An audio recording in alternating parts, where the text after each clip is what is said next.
Buonasera.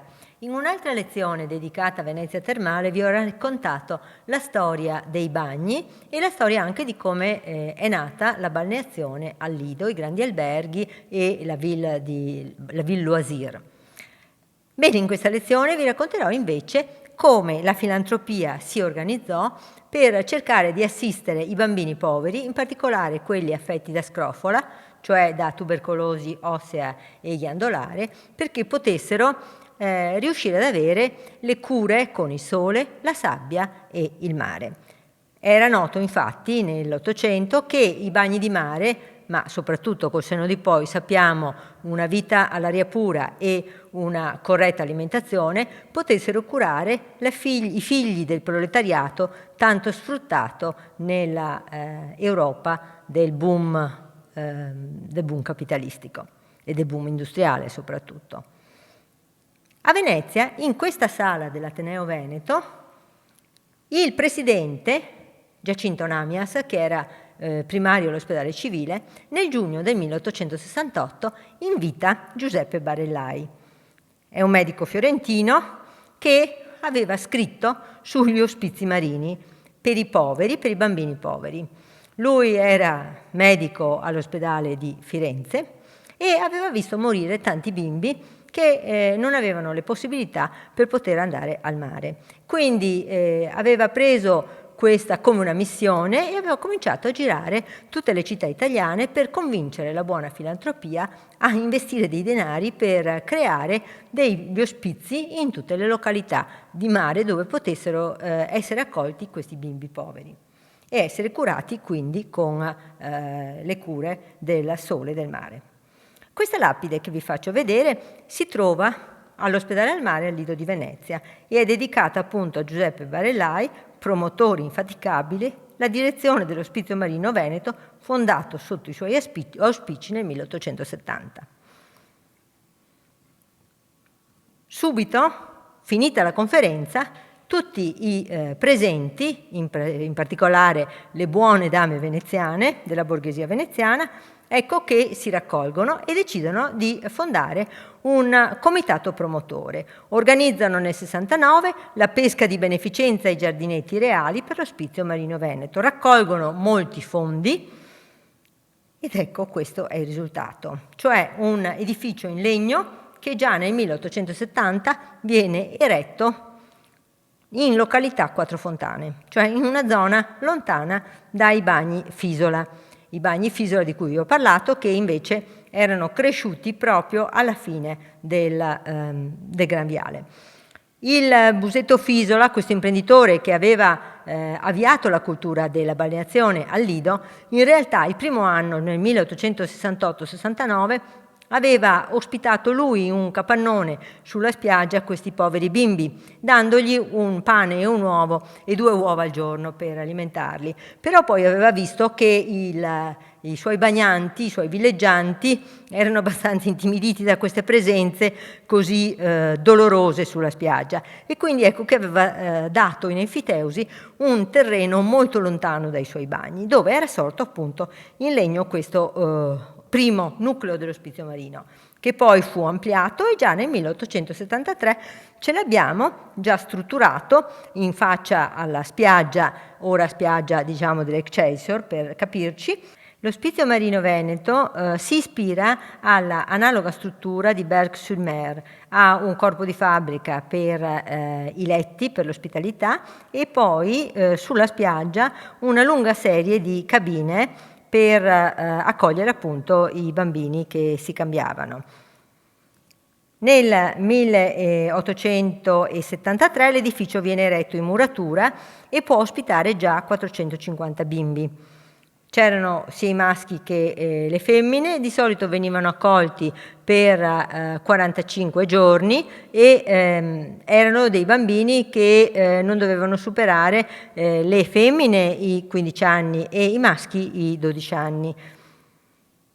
Venivano poi accolti giornalmente anche i bimbi che erano negli ospizi veneziani e accompagnati da delle suore o dagli infermieri e poi ritornavano la sera nei loro ospizi. Queste sono delle belle immagini di repertorio che dimostrano come venivano portati con i carretti fino ai bagni di mare. Quando nel 1908 però sorse proprio vicino all'ospizio l'Hotel Excelsior, ecco che aristocrazia e questo popolo di bagnanti ricchi era abbastanza intristito dalla vista di questi corpicini martoriati dalla malattia che stavano al sole in questi lettini oppure si immergevano nelle acque vicine a quelle dell'Hotel Excelsior. Per cui Niccolò Spada prima e poi la CIGA, cioè la Compagnia Italiana Grandi Alberghi, che aveva rilevato l'albergo, ecco che fecero di tutto per cercare un po' di addolcire questa presenza. Regalarono dei grembiuloni colorati, ma l'effetto fu ancora più triste di quello che era. E quindi cominciarono a offrire all'ospizio marino di potersi spostare in una zona molto lontana dagli occhi, lontana dal cuore.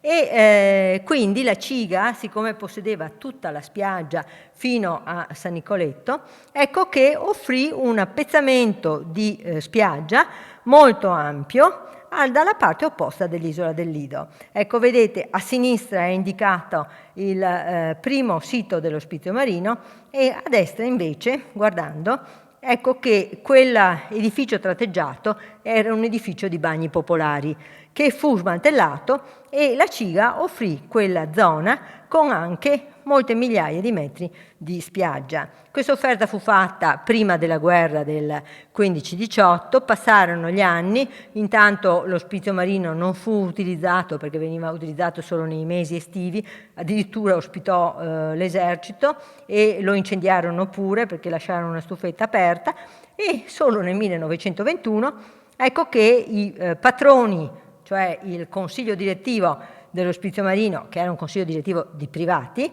accettò lo scambio e quindi cominciò a spostarsi alla favorita, ma prima di tutto affidò il progetto di una grande città nel sole all'ingegnere Antonio Spandri. Questo ingegnere era esperto in progettistica sanitaria, aveva progettato anche vari edifici all'ospedale civile di Venezia e progettò un grande complesso a padiglioni sulla spiaggia che si sviluppò a 2 livelli, in 2 file. La fila di servizi verso l'interno, verso la strada che si chiama ancora dell'ospizio marino, e sulla spiaggia invece i padiglioni per i ricoverati, sia per i dozzinanti che per i comuni. Erano bambini che dovevano respirare la buona aria di mare e quindi erano dei padiglioni ariosi con grandi terrazze, con ampie finestre e con servizi igienici. Quindi il nuovo ospizio può disporre di 22.800 metri quadrati di spiaggia, cosa non da poco, e questo sarà il risultato finale. Questa è una cartolina che promuoveva l'ospizio marino quando ormai era già diventato ospedale al mare, ma ci serve per capire questa impostazione a padiglioni paralleli, cioè quelli per l'elioterapia sulla spiaggia, quelli per i servizi o per l'isolamento o comunque per gli ambulatori e in prima visione, proprio lo vedete all'inizio, c'è l'ingresso e in fondo a sinistra abbiamo ancora le cucine, abbiamo ancora poi i laboratori. Cominciarono a fare una gara di generosità. In primis la Cassa di risparmio di Venezia, poi altri padiglioni, ecco questi sono dei particolari, e queste sono anche le lapidi che commemorano tutte queste donazioni. Ma la cosa interessante fu che le varie province venete finanziarono la costruzione di padiglioni dedicati a Udine, a Padova, a Belluno e così via, pur di poter avere la possibilità di mandare i figli del loro popolo a passare appunto le cure di mare e col sole e le cure elioterapiche. Queste sono delle immagini che mostrano la ginnastica sulla spiaggia di questi piccoli. E soprattutto si pensò anche a un ricreatorio.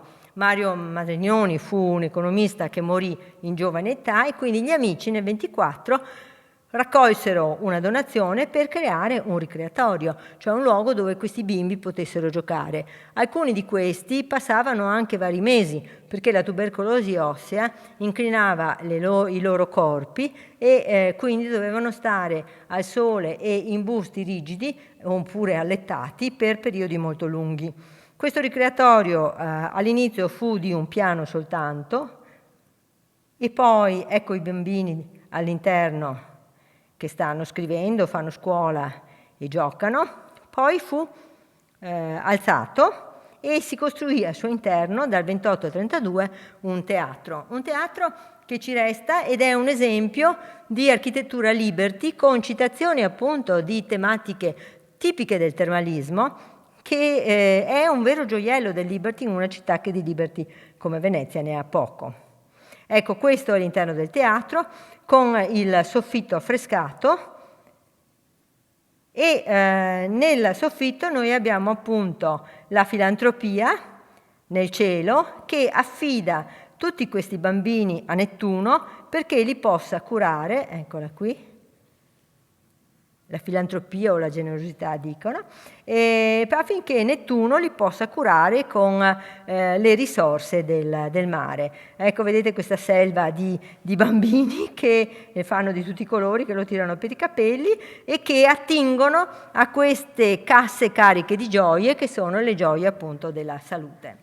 Il teatrino fu utilizzato negli anni 30 perché fu collegato a tutte le stanze di degenza con un impianto radiofonico, perché questi bimbi quelli soprattutto che dovevano stare a letto immobili, dovevano essere un po' allietati da questi spettacoli e addirittura anche dalla scuola, dalle lezioni che si tenevano nel teatro e che raggiungevano tutte le stanze.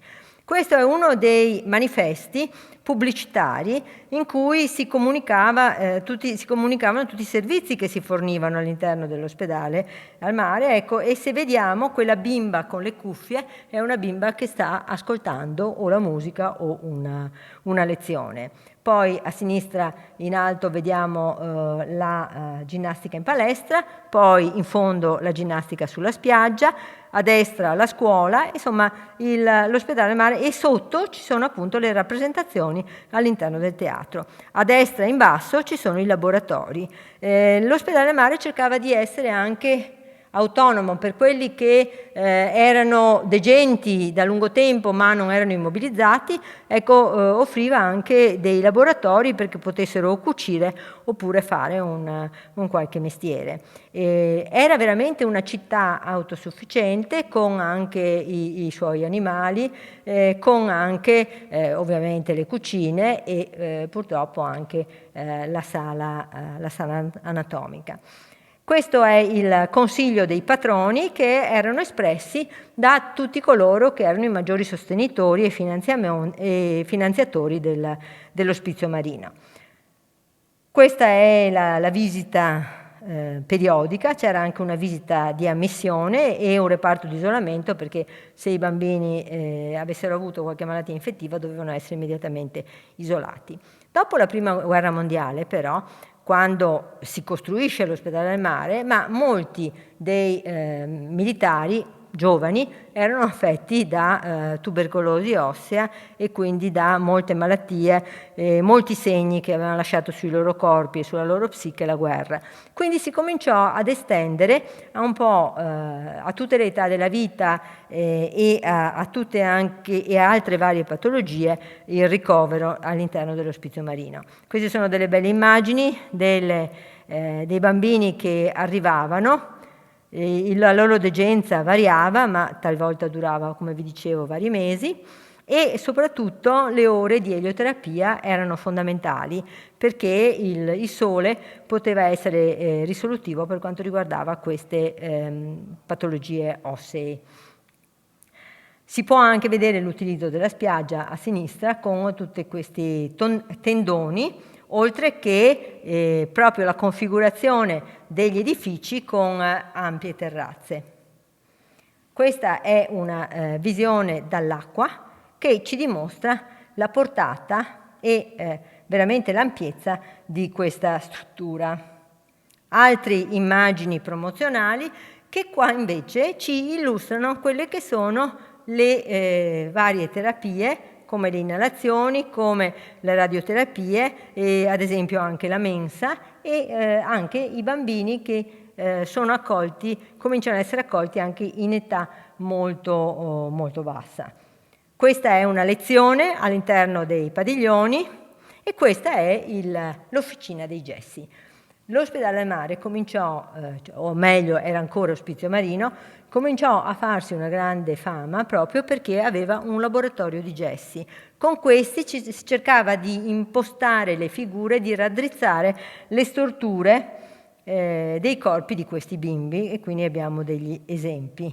Molti di essi uscivano veramente guariti. Questo è il libro in cui ho ricostruito una parte della storia dell'ospedale al mare, in una parte del libro, e soprattutto è interessante vedere come l'Ospizio Marino il 30 novembre 1933, in epoca fascista, diviene ospedale al mare. Il ventennio fascista per questa istituzione fu veramente importantissimo, nel senso che ebbe un direttore, Antonio Garioni, che riuscì ad attrarre finanziamenti e a farne un polo di riferimento nazionale. E tant'è che pochi anni dopo, cioè nel 1939, fu riconosciuto anche ospedale di prima categoria. Quale fu il salto? Il salto fu quello di diventare da Ospizio Marino, quindi per una fascia limitata di popolazione, a ospedale specializzato nella cura con le risorse ambientali. E questo lo dovette a grandi medici come Giuseppe Iona, che cercò di sostenere Giulio Ceresole, che fu un grandissimo studioso delle risorse ambientali per la cura di varie affezioni. Questo Giulio Ceresole scrisse un libro nel 1928-29, in cui studiò le peculiarità terapeutiche della sabbia e del clima del Lido. E scoprì che la sabbia era provocata dall'incontro dei sedimenti del Piave con l'Adriatico, che tritavano queste componenti, che erano anche varie componenti che venivano dalle Dolomiti, con varie virtù terapeutiche, e questa sabbia era l'unica in tutto il Mediterraneo che non fosse né sabbiosa, quindi né polverosa, né granulosa, e la si poteva trovare dello stesso genere solo a grado. Questo tipo di sabbia poi, esaminata anche in laboratorio, rivelò essere altamente terapeutica per molte affezioni reumatiche ed altre affezioni e altre patologie. Negli anni 30 fu eretta anche una chiesa. Non solo il sorriso, non solo l'intrattenimento nel teatro doveva essere fornito ai piccoli e grandi ospiti, ma anche la preghiera. E la chiesa quindi era importante nella città della cura. Questo piccolo gioiello del Liberty venne affrescato, come accade per il teatro, da Giuseppe Cherubini. Vediamo all'interno delle peculiarità tipiche e anche delle citazioni tipiche del termalismo, o comunque la Madonna nascente, abbiamo ancora il Cristo, e soprattutto quello che è interessante è che questa chiesa divenne per il Lido un riferimento anche per le festività e per le celebrazioni all'interno dell'ospedale. Divenne un luogo di liaison fra la popolazione esterna e l'ospedale. Da notare che il Lido agli inizi dell'Ottocento aveva 860 abitanti, agli inizi del Novecento, intorno al 1931, ne aveva circa 9.000.